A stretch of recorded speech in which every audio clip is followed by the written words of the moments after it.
नमस्कार. आपण मागच्या व्हिडिओमध्ये हळद उकडल्यानंतर त्याची काय काळजी घ्यायला पाहिजे होती, ते त्याचा थर किती इंचाचा द्यायला पाहिजे होता आणि त्याची वाळवणी कशा पद्धतीने करायला पाहिजे होती, किती दिवसानंतर त्याला हलवायला पाहिजे होतं याची सविस्तर माहिती घेतलेली होती. आज आपण व्हिडिओमध्ये त्याच्यानंतरची माहिती पाहणार आहोत. तुम्ही पाहताय, आज आपण मागच्या व्हिडिओमध्ये जशी आपण उकडल्यानंतर हळदीची माहिती बघितली होती, आज आपण पाहतोय या आता हळदीला आमच्या साधारणतः 7 दिवस झालेला आहे उकडून.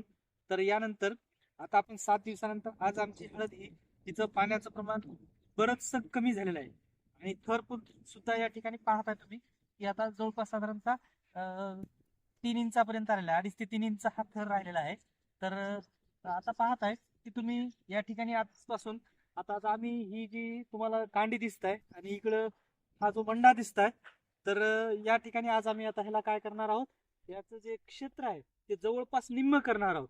हा जवळपास 40 फुटाचा थर टाकलेला आहे, 40 फूट असं लांब पसरलेले आहे. आणि इकडे हा मंडा सुद्धा पाहताय की जवळपास या 2 ठिकाणी मंड्याचं सुद्धा 40 फूट अंतर आहे. तर आता आपण याला काय करणार आहोत, या कांडीला जवळपास निम्म म्हणजे 20 फुटापर्यंत आपण गोळा करणार आहोत एकत्र. आणि 20 फुटापर्यंत गोळा करून याचा थर म्हणजे आता सध्या किती इंचाचा आहे साधारणतः, तर हे जवळपास 3-4 इंचापर्यंत आहे. 3 ते 4 इंचापर्यंतचा हा थर आहे. तर ह्याला आपण 6 ते 7 इंच म्हणजे अर्ध्या फुटापेक्षाही जास्त थर करणार आहोत, कारण ह्याच्यामध्ये आता बरेचसं पाण्याचं प्रमाण कमी झालेलं आहे.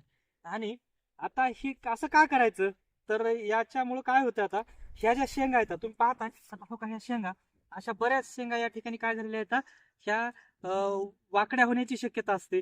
जर आपण ह्याला असं पांगून असंच राहू दिलं, याला हात दिला नाही, तर ही शेंग काय होत असते की नेमकी एकाच ठिकाणी 8-10 दिवस वाळत असल्यामुळं ती शेंग जशाला तशीच राहते, तिच्यातलं पाण्याचं प्रमाण तसंच कमी होतं आणि ती जी सरळ व्हायची आहे ती त्याच पद्धतीने ही अशाच पद्धतीने ही वाकडी राहत असते.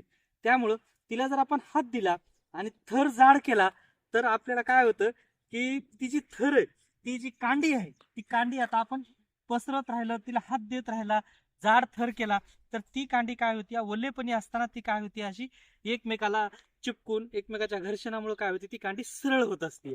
म्हणून तिला बार बार हात देणं आणि थर जाड करणं हे गरजेचं आहे आणि हे शेतकऱ्यांनी प्रत्येकानं करायला पाहिजे.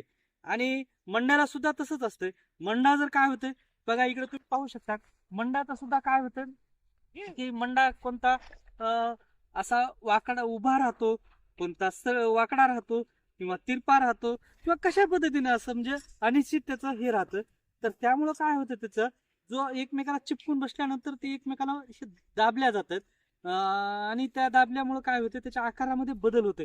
मंड्याचा जो आकार असा अंडाकृती व्हायला पाहिजे ना उकडल्यानंतर ढोल केल्यानंतर, त्या आकारामध्ये थोडा वेडेवाकडेपणा येतो. म्हणून आपल्याला त्याची भाव चांगला भेटत नाही, क्वालिटी चांगली येत नाही.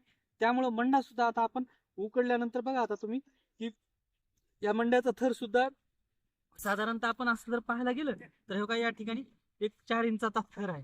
हे सुद्धा आता काय वाळवल्यानंतर याचा जे हे क्षेत्र आहे जवळपास 40 फुटाचं हे 2 भाग केलेले आहे त्याचे.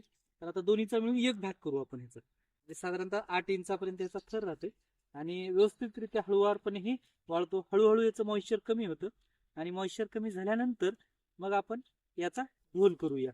आणि ढोल करण्याच्या अगोदर काय प्रक्रिया करावी लागते, कारण ह्याला जे पाहताय तुम्ही, ह्याला ज्या मुळा आहेत त्या मुळा कशा पद्धतीनं काढायच्या ह्याचा आपण पुढच्या व्हिडिओमध्ये सविस्तर पाहणारच आहोत.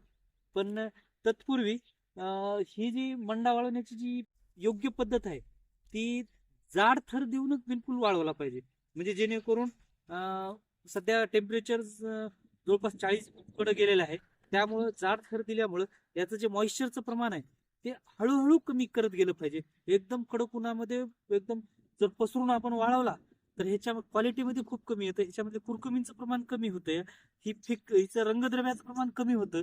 त्यामुळं आपण ह्याला जाड थरामध्ये वाळवल्यानंतर याचं कुरकुमीचं प्रमाण, रंगद्रव्याचं प्रमाण हे एकदम चांगल्या पद्धतीने टिकून राहण्याची शक्यता जास्त असते. म्हणून शेतकऱ्याला एकच सांगणं आहे की तुम्ही थर आता एकदा या 8 दिवसाचा कुठून झालेला आहे, 8 दिवसानंतर तुम्ही थर हा म्हणजे जितका थर पहिल्यांदा दिला होता ओलेपणी असताना तितकाच थर पुन्हा 8 दिवसानंतर आपण लावला पाहिजे.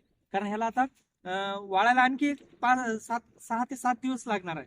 तर त्यामुळं त्या 6 ते 7 दिवसामध्ये तितक्या थरामध्ये, बरं असंही नाही की एवढा थर द्यायचा आणि तसंच थांबायचं, तर आपण ह्याला दररोज सकाळी एकदा आपण त्याला खालीवरी केलं पाहिजे. म्हणजे जेणेकरून खालची मंडा वर येईल आणि वरचा खाली जाईल आणि सगळ्यांना ऊन एकदम चांगल्या पद्धतीचं मिळून जाईल आणि त्याची वाळणी पण चांगली होईल. धन्यवाद.